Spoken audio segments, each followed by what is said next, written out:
Nós estamos em audiência com o rei. Nós estamos num tempo de oração, num tempo de adoração. Então, eu quero que você pare agora, pegue a sua Bíblia, junto com a sua família, pode pegar caneta para você riscar a sua Bíblia, um papel para você anotar. Não é pecado você riscar a Bíblia, pode ficar tranquilo. Né? Ah, pastor, mas a Bíblia, eu estou vendo o senhor aí, a minha Bíblia está aqui. Eu amo a palavra de Deus assim, eu gosto de ler assim. Mas eu também leio assim, no meu celular eu tenho várias Bíblias. Aí você fala assim, pastor, eu não concordo com Bíblia no celular. Eu acho que a Bíblia tem que ser no papel. Não, a Bíblia tem que ser no coração. Eu também gosto da Bíblia no papel. Mas a Bíblia de Moisés era na pedra. E a de Paulo era nos pergaminhos. Então, o importante é a palavra de Deus. Amém? Então vamos lá? Eu quero que você abra sua Bíblia em Daniel capítulo 6. Nós vamos comer partes do capítulo 6 juntos aqui nesse tempo, nessa manhã. Então abre aí a sua Bíblia, fica à vontade. Você que está nos assistindo pelo Instagram, você que está nos assistindo pelo YouTube, eu não sei qual é a mídia social em que nós estamos chegando até você, mas o importante é estarmos conectados e juntos, né? Então, abriu a sua Bíblia aí em Daniel 6, nós vamos ler o verso 16 para darmos início nessa palavra. Daniel 6,16. Abriu? Ok? Tudo bem?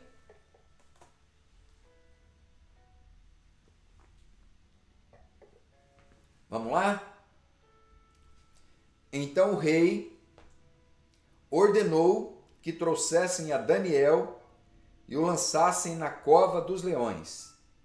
Disse o rei a Daniel: o teu Deus, a quem tu continuamente serves, que ele te livre. Vamos orar? Espírito Santo, obrigado pela tua presença. Fala conosco. Ministra a palavra em mim, nos nossos corações, nesse homem, nessa mulher, nessa família que me ouve agora, nessa conexão virtual que nós temos, que essa mesma unção que está aqui possa chegar dentro do lar dessa pessoa. Enche esse ambiente com a tua presença e fala conosco. Em nome de Jesus, amém e amém. Diga assim, eu vou para o céu. Não. Com convicção, me ajuda. Diga, eu vou para o céu. Isso, muito bem. Não importa o tamanho do leão. A salvação é individual. A morte é individual. Mas a dinâmica do reino é coletiva. Nós estamos todos no mesmo barco. Coronavírus, ele está aí para todo mundo. Quem já pegou, quem já foi contaminado, já passou o período de isolamento, já está imunizado, tem algumas dúvidas a esse respeito ainda, mas a nossa confiança continua no Senhor, né? Então, esse momento é coletivo para todo mundo está na mesma barca, todo mundo juntos aí. Então, se não vejamos, o sexo é bom, sexo é de Deus, sexo foi feito para o casal ter prazer e também procriar, multiplicar. Mas o que foi feito dele? O que foi feito do sexo? Nós temos o dom de destruir o que Deus fez de bom. Olha o tanto de deturpação que foi feito do sexo. Quando nós falamos de tragédias, como a do coronavírus, quantas tragédias nós já presenciamos na história da humanidade? Nos últimos anos, quantas tragédias, tsunami, terremotos, enchente, aeronaves cheias de pessoas que infelizmente caíram, quantas tragédias nós já presenciamos. Agora, para esta nós não estávamos preparados, né? Mas para qual delas nós estamos preparados? Para qual tragédia você está preparado? Deus não criou o vírus em dezembro. Esse vírus, ele já existia. Enquanto ser vivente, se a dor do outro não me atinge, vida que segue. A tragédia foi lá, não sei na onde. Problema dele, a vida dele que segue, a minha eu estou aqui vivendo. Mas e quando a tragédia bate na porta? Porque quando a tragédia é lá, eu vejo, olho, passo e sigo em frente. Mas quando é comigo? E quando é a dor em mim, na minha casa? Então, qual é o bem que nós podemos tirar de uma tragédia? É lógico que nenhuma tragédia é boa. Nenhuma tragédia nós queremos vivê-la, passá-la. Mas qual é o bem que nós podemos tirar de uma tragédia? Eu quero definir ela em uma palavra. Uma palavra define o bem de uma tragédia: solidariedade. Essa semana, quando nós anunciamos o mercado social na igreja, nós vimos pessoas de todos os lados, empresários como o Fernando, que tem o seu mercado, o seu supermercado Elizabeth, trazendo a caminhoneta cheia, a Andréia chegando com compras, pessoas de todos os lados trazendo, o Wesley trazendo pães. Nós vimos tanta gente se movimentando, se movendo, pastor Genuíno correndo de um lado para o outro, junto com a Darlene, sua esposa, pastor Zacarias, pastora Né, a Maris, o Ender, o Elmer. Então, todo mundo envolvido num processo e pessoas chegando, levando alimentos para sua casa com uma expressão de alívio no rosto. Você olhava para a pessoa e via ela segurando as sacolas e a expressão dela dizia: obrigado, Deus, eu tenho algo para comer. Solidariedade.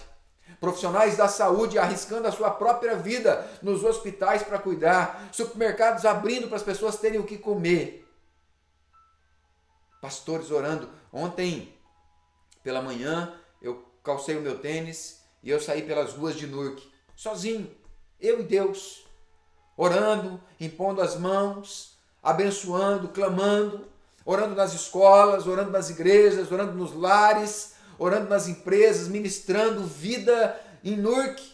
Você pode fazer isso por telefone, uma mensagem de amor, uma mensagem de alívio, de paz, mesmo diante desses momentos de dor. Nós precisamos compreender que nós somos o método de Deus. O método de Deus. Queridos, no dinheiro não há solidariedade. Quando você está ganhando dinheiro, quando você está tendo sucesso, a vida segue. Mas no momento da desgraça, nós somos o método de Deus. Mesmo diante de momentos como esse, além da decepção, nós somos instrumentos do Senhor. A geração de Noé, ela não estava preparada. A geração de Sodoma não estava preparada. Paulo diz em Gálatas 6, de Deus não se zomba. Quando ele escreve a carta de Gálatas, de Deus não se zomba. Tudo que o homem semear, isso ele colherá. Jesus disse: e conhecereis a verdade, e a verdade vos libertará. Paulo, quando escreve a 2 de Coríntios 4:17, porque a nossa leve e momentânea tribulação produz para nós eterno peso de glória acima de toda comparação, não atentando nós nas coisas que se veem, mas nas que não se veem, porque as que se veem são temporais, e as que não se veem são eternas. Eternas. Mas, pastor, o que Daniel tem a ver com isso, pastor? Daniel lá na cova? Quase nada, né? Quase nada. O que ele tinha a ver com a cova dos leões? Você conhece a história de Daniel? Um moço de Deus que decidiu no seu coração não se contaminar com as iguarias do rei, que era um dos nobres de Israel, foi levado escravo, cativo, pelo rei Nabucodonosor para a Babilônia, foi transformado num eunuco, e ele com seus amigos Sadraque, Mesaque e Abednego, que foram jogados na fornalha de fogo ardente, decidiram se preservar diante da fornalha. Os amigos de Daniel disseram: se o nosso Deus, a quem servimos, quiser nos livrar, ele nos livra, rei. Se não, fica sabendo. Sabe, o nosso Deus é Deus. Daniel era um homem de Deus, um homem íntegro, sério, um homem honesto, justo, um homem que se destacava no reino pelas características, pela qualidade que ele possuía. Mas foi jogado na cova dos leões. Por que ele foi jogado na cova dos leões? Por que ele foi jogado lá? Não tinha nada estragado na vida desse rapaz. Não tinha nada de errado com ele. Era o top das galáxias, como dizem os nossos jovens. Mas Quando menos se espera, o decreto estava lá. O decreto do rei da Babilônia já não era mais Nabucodonosor. Daqui a pouquinho nós falamos um pouquinho sobre isso. Não podia mais ser feita a oração a Deus. Não podia mais orar a Deus do céu. Agora só podiam idolatrar o rei, mas a Deus do céu não podia. A história não é sobre Daniel, é sobre a conversão de um rei e de toda uma nação. Esse momento é o tempo da igreja se lembrar que a nossa oração é para a conversão de vidas. O quanto nós oramos clamando a Deus, Deus traz um avivamento. O quanto nós fizemos a oração do profeta, aviva a tua obra e no decorrer dos anos faz-a conhecida. É um tempo em que virá, agora, já, daqui a pouquinho, de avivamento. Milhares de pessoas se convertendo ao Senhor Jesus. Nesse momento, pessoas estão se convertendo. Deixa eu contextualizar você. Você já sabe a história, eu só vou te lembrar dela. Daniel, um dos nobres, foi levado ao cativeiro para a Babilônia. Nabucodonosor era o rei. Após ele, o seu filho Belsazzar reina em seu lugar. Belsazzar é morto e Dário dos Medos e Persas assume o trono. E Daniel está ali, no palácio, sendo influência direta. Isso provocava mal-estar no meio dos outros, porque por isso eles decidiram tramar contra Daniel. Agora, Daniel já tinha ganho o coração do rei. Daniel já era amado do rei. E Daniel 6:7, vai lá, tua Bíblia, Daniel 6:7. Todos os presidentes do reino, os prefeitos e sátrapas, conselheiros e governadores concordaram em que o rei estabeleça um decreto e faça firme o interdito que todo homem que, por espaço de 30 dias, fizer petição a qualquer Deus ou a qualquer homem e não a ti, ó rei, seja lançado na cova dos leões. Você vai abrir a igreja? Você vai fazer culto? Você vai orar a Deus? Nós vamos multar você. Nós vamos prender você. Não pode, é um decreto. E esse decreto vai te jogar numa cova, numa cadeia, num lugar onde você vai ser destruído moralmente, emocionalmente, fisicamente. Era o decreto. Está aqui na Bíblia. Daniel ficou sabendo da situação. Sabe o que ele fez? Como seu costume, foi orar 3 vezes ao dia.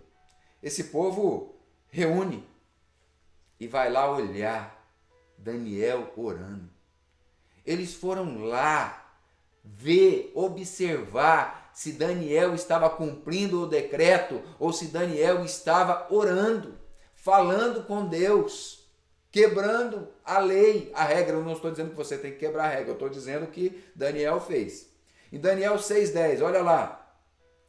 Daniel, pois, quando soube que a escritura estava assinada, entrou em sua casa, em cima no seu quarto, onde havia janelas abertas do lado de Jerusalém.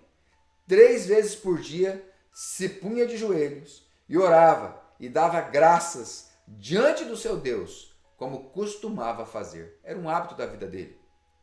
Os camaradas que armaram vão lá para ver se a trama tinha dado certo. São as maracutaias da velha política. Por isso que você entende que deve haver homens íntegros e tementes a Deus em ambientes políticos. Mas também entende que a igreja não foi feita para política. A igreja foi feita para pastorear, para pregar o evangelho, para amar as pessoas, para incluir as pessoas, para cuidar do povo de Deus. É tempo da igreja cuidar do povo de Deus. É tempo da igreja pastorear o povo de Deus. Mas vamos lá, olha lá, Daniel 6:13. Então responderam e disseram ao rei: esse Daniel, olha aí a coisa, que é dos exilados de Judá, não faz caso de ti, ó rei, e nem do interdito que assinastes. Antes, 3 vezes por dia, faz a sua oração. Mas o rei havia aprendido a amar Daniel e o rei queria livrá-lo. Mas havia um decreto que não podia ser revogado conforme as leis dos medos e persas. E os decretos presentes estavam ali e então Daniel é lançado na cova dos leões, como nós lemos no começo dessa palavra. Tinha que se cumprir a lei e Daniel, ainda que servisse a Deus, foi lançado na cova dos leões. O rei teve que cumprir a lei. Era uma lei. E qual foi a reação de Daniel? Quando o rei chegou para ele e falou assim, Daniel, não tem jeito, é a lei. Sabe o que Daniel fez? Beleza, rei. Daniel e a cova não eram, nunca foram o propósito. Só foram instrumentos para o propósito. A cruz, ela nunca foi o propósito. A cruz foi instrumento para o propósito. O propósito do Pai sempre foi eu e você. Nesse tempo você pode ser a pessoa que fará a diferença no lugar onde você está. O mundo ele pode até entrar em desespero. Você não tem esse direito. Você que é cristão não tem. Quando se tem Deus, dá para relaxar dentro da cova dos leões. Quando se tem Deus, dá para se relaxar em meio aos leões que ameaçam você. Talvez o seu leão de estimação já não seja mais o corona, sejam as contas. Seja esse monte de gente dentro de casa. Talvez o teu leão nesse momento seja uma enfermidade mais grave, seja um problema no casamento, uma porta de emprego, uma solução que você precisa. Eu acredito, seriamente, que foi a noite mais longa da vida de Daniel. Tem sido dias longos, não tem? Então, o que eu aprendo? As lições que eu tiro da cova para as nossas vidas, para esse tempo. Primeiro, não negocie princípios. Pergunta para a pessoa que está do seu lado aí, você quer ir para o céu? Pergunta para ela, vai. Cutuca ela aí, dá um balanção nela. Fala, você quer ir para o céu? Porque eu quero ir para o céu. Eu vou para o céu. Você não pode justificar a sua quebra de princípio com a sua necessidade. Princípio é princípio. Jesus estava diante de Pilatos. Ele poderia ter dito para Pilatos assim, ó, eu sou Jesus, o Filho de Deus, e você não vai fazer do teu jeito, vai ser do meu jeito. Não, não. Jesus se submeteu ao que Pilatos queria fazer. Por quê? Porque ele entendia princípios. A viúva de 2 Reis, capítulo 4, que vai até o profeta. Ela diz para o profeta, olha, o meu marido, o teu servo, morreu. Os meus 2 filhos estão sendo levados como escravo. O cobrador está na porta. E eu não tenho o que comer em casa. Não tem nada em casa. O profeta perguntou para ela, não tem nada? Ela falou assim, um pouquinho de azeite. E o profeta dá uma palavra para ela. E ela decide obedecer. Obediência a princípios é o segredo. A obediência daquela mulher levou ela para sua casa. A obediência daquela mulher levou ela a ter uma experiência de um milagre sobrenatural dentro da sua casa. Ela não precisou sair da sua casa para experimentar a multiplicação de Deus. Deus ainda é Deus que faz. Deus ainda é Deus que multiplica. Era um momento difícil. Havia uma conspiração contra Daniel. Havia um decreto do rei que só poderiam adorar a estátua dele. Mas Daniel decidiu permanecer fiel àquele que ele cria, aos princípios da palavra de Deus. Quando você negocia princípios, você quebra a sua aliança com Deus e faz aliança com o inimigo. E ao invés de experimentar o livramento e o cuidado de Deus, na verdade você pode acabar sofrendo dano. O negócio tinha sido armado para destruir Daniel e a sua fé. Mas Daniel não negociava princípios essenciais. Nesse tempo, não negocie princípios. A Bíblia ela traz para nós uma narrativa interessante. Nós sabemos que o símbolo de Satanás é a serpente, né? O dragão também. Serpente lá no paraíso, no jardim, no Éden. E depois, no Apocalipse, ela se transforma num dragão. E Saul ainda era o rei de Israel. Não era o rei de Israel, ele estava para assumir o reino de Israel. E em 1 Samuel 11 tem uma história interessante. Diz assim, deixa a tua Bíblia aberta em Neemias 6, tá? Então subiu Naás Amonita e sitiou a Jabes de Gileade E disseram todos os homens de Jabes a Naás: faze aliança conosco e te serviremos. Porém Naás amonita lhes respondeu: farei aliança convosco sob a condição de vos serem vazados os olhos direitos, trazendo assim eu vergonha sobre todo o Israel. Olha o que esse rei que está querendo tomar Israel está sitiado, não podia sair de casa, ele faz uma proposta, ele queria matar todo mundo. E eles então fazem uma proposta: faz aliança com a gente, não mata a gente não. E ele diz: eu faço uma aliança com vocês se vocês me permitirem furar o olho direito. Olha aí, olha o que Satanás faz. Naás significa serpente. Por que ele queria furar o olho direito? Porque quando eles iam para a guerra, colocava o escudo com a mão esquerda e pegava a espada com a direita. Então o que ficava livre era o olho direito para poder lutar. Sem o olho direito, com o olho direito vazado, não tinha como lutar.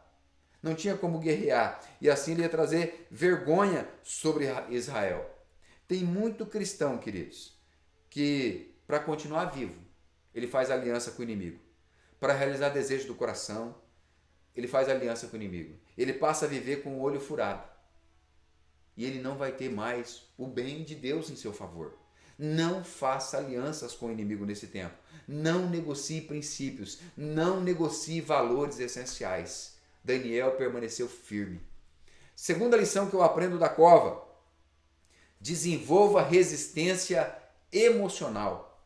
Provérbios 24:10: se te mostras fraco no dia da angústia, a tua força é pequena. Revista e Corrigida diz: se te mostra frouxo. Não pode ter cristão frouxo. Cristão é chamado para a guerra, para a batalha, para se levantar em Deus, para vencer, para se renovar no Senhor. Agora, olha o que diz o verso 12. Livra os que estão sendo levados para a morte e salva os que cambaleiam, indo para serem mortos. Deus nos salva, Deus nos livra. A pessoa se alimenta tanto de lixo na internet, tanto de lixo na TV, que está morrendo sem morrer. A ansiedade está matando mais, a depressão está matando mais, o medo está matando mais, o estresse está matando mais, está tendo AVC, está tendo ataque cardíaco. Desenvolva resistência emocional. Eu não sei você, mas eu acredito que coronavírus não mata mais do que leão com fome. E Daniel ficou vivo. Daniel 6:22. Passou a noite e o rei vai lá. Olha lá, Daniel 6:22. O rei vai lá. Tem uma conversa. Não há esperança, porque o rei passou a noite acordado também. E o rei pergunta se Daniel ainda estava lá. Olha Daniel 6:22. O meu Deus enviou o seu anjo e fechou a boca aos leões, para que não me fizessem dano, porque foi achada em mim inocência diante dele. E também contra ti, ó rei, não cometi delito algum. Olha, as pessoas armaram junto com o rei contra Daniel. Daniel podia ter deixado a sua alma ser ferida, podia ter ficado magoado, frustrado, podia ter ficado amargurado de espírito, podia ter ficado revoltado, irado contra o rei, contra as pessoas, mas ele manteve a sua resistência emocional, liberou perdão, guardou o coração. Ele disse: olha Deus, meu Deus sabe que eu sou inocente, e eu também, ó Deus, nem contra ti eu não cometi delito algum, eu não fui nada contra você, eu não tenho nada contra ti, rei. Eu entendi que foi uma lei que foi cumprida, mas eu guardei o meu coração, eu preservei a minha alma em tudo isso. Desenvolva resistência emocional. Tem gente que vive na cova, o maior inimigo dela é a murmuração. Murmura de tudo, é a reclamação, reclama de tudo, é a crítica, critica tudo, é a ansiedade, é a depressão, é o coitadismo, é o vitimismo. Para! Se levanta, se renova em Deus, se posiciona. Noite toda, leão babando. mas não podia. Tinha um anjo lá protegendo Daniel. Em meio à calamidade, Deus olha para os leões e diz: este não. Esse vocês não comem. Esse está preservado, esse está guardado. É o nosso Deus. É o nosso amado que cuida de nós. É o nosso Deus que nos protege em meio a tudo isso. Queridos, quem não aprende a viver na cova, não aprende a viver em lugar nenhum. Daniel preservou o seu emocional, não guardou a amargura do rei, foi lançado pelo que era, sobreviveu por que era e saiu para o que era. Cumpriu o propósito. Eita Deus maravilhoso! Em Joel 3:9, proclamai isto entre as nações.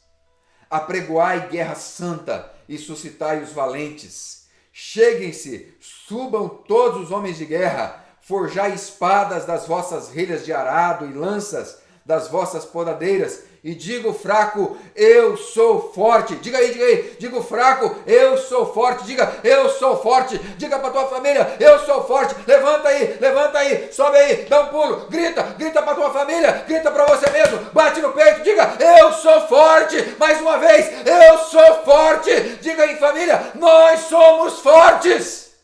Nós somos fortes em Deus, queridos. Não se abandone, não pare. Não desanime.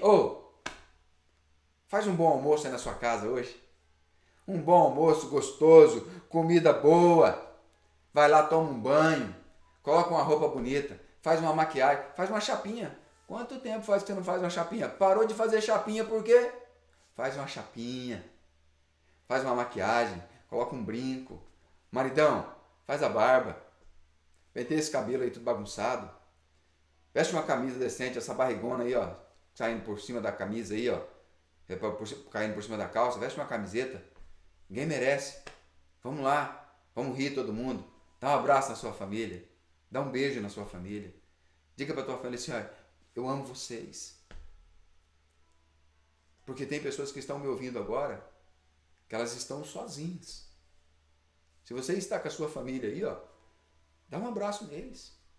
Dá um beijo. Deus é bom, né?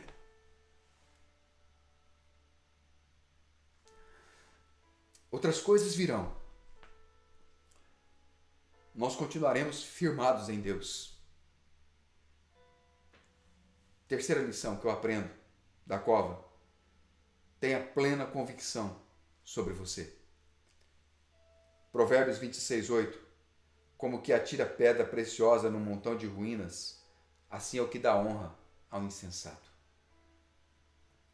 Daniel tinha 3 características. Primeira, ele tinha intimidade com Deus. Oração 3 vezes por dia. Segundo, havia nele um espírito de excelência. Tudo que fazia, Deus abençoava. Terceiro, sabia agradar o coração de Deus. Foi o único na Bíblia chamado de homem muito amado. Agradava o coração de Deus. Volta lá em Daniel 6:3. Comecinho. Vai lá, um pouquinho. Então mesmo Daniel se distinguiu destes presidentes e sátrapas, porque nele havia um espírito excelente e o rei pensava em estabelecê-lo sobre o reino. Essas características de Daniel faziam ele se destacar nesse ambiente onde ele estava. Isso me lembra a história do vagalume, que o sapo falou para ele assim, voa que eu vou te comer. Ele falou, mas seu sapo, nós somos amigos, estamos aqui na mesma lagoa. Voa que eu vou te comer. Meu, seu sapo, somos amigos, a gente tem tanto tempo. Voa que eu vou te comer. O vagalume percebeu que o sapo estava falando sério e voando para um lado para o outro, tal, e o sapo pulava para lá, pulava para cá, e voltava e tal, e aquela confusão, aquela coiseira, e aí já tinha até torcida no meio para querer saber quem que ia vencer a batalha, e aquela confusão, e o vagalume cansou. Quando o vagalume cansou, ele parou, mandou o sapo parar, falou, para aí, seu sapo, nós somos amigos, eu te respeito, estou cansado, se você está dizendo que você vai me comer, eu sei que você vai me comer, mas eu queria saber o motivo. Por que você quer me comer? O sapo olhou para ele e falou assim, porque você brilha. Quando você chega num ambiente e brilha, as pessoas vão tramar contra você. Vão querer destruir você. Vão querer parar você. são ações malignas, são ações estratégicas de Satanás. Percebe? Sempre haverá pessoas que irão trabalhar contra você. Elas sempre terão problemas para soluções. Solange Tavares postou um leãozinho, né? Que dizia que há pessoas que elas sempre terão problemas para soluções. Achei fera demais. Olha lá, agora vai lá em Daniel 6:24. Ordenou o rei, e foram trazidos aqueles homens que tinham acusado a Daniel, e foram lançados na cova dos leões, eles, seus filhos e suas mulheres. E ainda não tinham chegado ao fundo da cova, e já os leões se apoderaram deles, e lhes esmigalharam todos os ossos. Para esses Deus falou, para os leões, esse pode. Anjo, sai daí. Pastor, isso significa que Deus se vinga dos inimigos? Pessoalmente, eu acho que é melhor você considerar ser sempre amigo de Deus. Seja amigo de Deus, ainda que as circunstâncias não pareçam favoráveis. Romanos 12:19, minha vingança eu retribuirei, diz o Senhor. Se não, para que haveria inferno? Ele foi feito para o diabo e os seus anjos. Mas Jesus declarou, falando de pessoas que diziam ter relacionamento com ele, em Mateus 9:47. E se um dos teus olhos te faz tropeçar, arranca, porque é melhor entrar no reino de Deus com um só dos teus olhos, do que tendo os dois seres lançados no inferno, aonde não lhe morre o verme e nem o fogo se apaga. Então é melhor andar com Deus, ser amigo dele. Diga para a tua família, diga para a pessoa que está do teu lado assim, ó, nós vamos para o céu. Diga, nós vamos para o céu. Porque eu quero encerrar. Daniel 6:25, está aí no 6:25? Então o rei Dário escreveu aos povos, nações e homens de todas as línguas que habitam em toda a terra: paz vos seja multiplicada. Faço um decreto pelo qual, em todo o domínio do meu reino, os homens tremam e temam perante o Deus de Daniel. Porque ele é o Deus vivo e que permanece para sempre, e o seu reino não será destruído e o seu domínio não terá fim. Ele livra e salva e faz sinais e maravilhas no céu e na terra. Foi ele quem livrou a Daniel do poder dos leões. É o nosso Deus que livra a mim e que livra a você.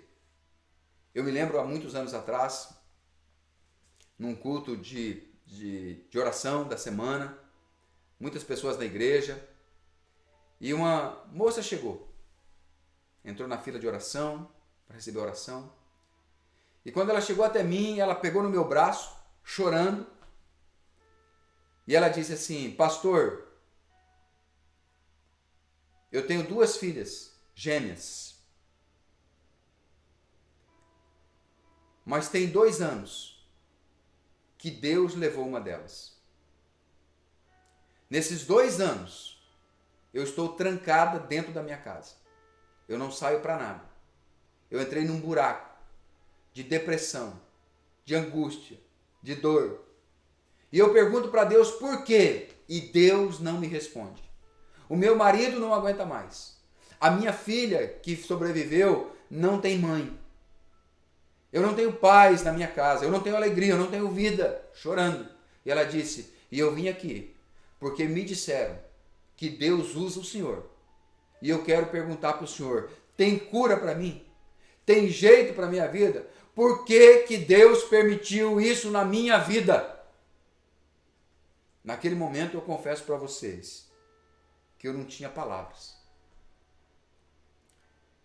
Eu não tinha o que responder. E dentro da alma da gente eu pensava, meu Deus, o que eu falo para essa mãe? O que eu falo para essa mulher nesse momento de dor?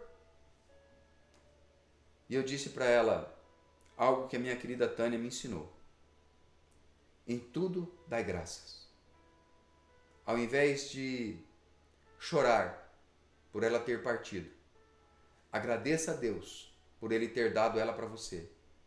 Se alegra com a que Ele deixou para você e construa a sua família nele.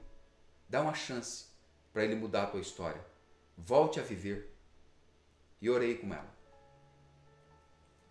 Ela voltou a viver, Deus a curou e deu a ela uma outra filha linda, que eu amo demais, que eu amo muito, que eu sou um dos poucos que quando ela me vê na igreja, eu estou com tanta saudade deles. Ela corre e me dá um abraço, ela tem uma gargalhada grossa, é uma menina linda. E as duas filhas dela são perfeitas. E o casamento dela é lindo. Porque Deus agiu. Porque Deus curou. Eu não sei qual é a cova que você está. Mas se Deus está falando com você através dessa palavra hoje, é porque Ele já está para tirar você dessa cova. E eu quero fazer uma oração com você. Para agora com a sua família, porque ela é individual. Coloca a mão no teu coração. Repete comigo assim: Senhor Jesus, neste dia eu entendi. Perdoa os meus pecados. Lava-me com o teu sangue.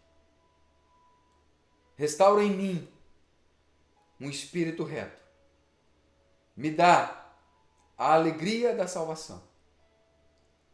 Senhor Jesus, eu te aceito, eu te reconheço como Senhor e Salvador da minha vida. Escreve o meu nome no livro da vida. Me abençoa, abençoa a minha família, perdoa os meus pecados, assim como eu perdoo aqueles que me ofenderam, e escreve uma nova história. Espírito Santo, enche a minha vida com a tua presença, para a glória do teu nome. Que Deus abençoe você. Que Deus abençoe sua família, sua casa. Que Deus te fortaleça, te renove e te capacite para esse tempo que virá e que você seja um instrumento do Senhor para o propósito lindo que Ele tem para a tua vida e através da sua vida. Muito obrigado por estar conectados conosco. Eu quero orar com você, te abençoando e encerrando esse momento tão agradável. Vamos orar? Passou rápido, né, queridos? Pai, em nome de Jesus, obrigado. Obrigado por essa pessoa que nos assiste, que nos ouve. Obrigado por esse momento de comunhão, de alegria, de parceria, de estarmos juntos. Obrigado pela vida da Tânia, do Raniel, minha casa. Alcança os nossos familiares, aonde eles estiverem. Alcança pastor Zacarias, pastora Neia, cada membro da Canaã Church, as pessoas que nos ouvem pela face da terra, os governos, povos, línguas, tribos, nações. Nos abençoa. Nos dá sabedoria nesse tempo. Renova em nós a alegria e que nós tenhamos estratégias do céu para passarmos por esse tempo, sairmos vencedores para a glória do teu nome. E que o amor de Deus, nosso Pai, a graça redentora de nosso Senhor Jesus Cristo e as doces consolações do Espírito Santo de Deus seja com você e seja com a tua família. Assim eu oro, te abençoo, abençoa a tua casa e encerro esse culto em nome do Senhor Jesus. Amém e amém. Obrigado, um abraço.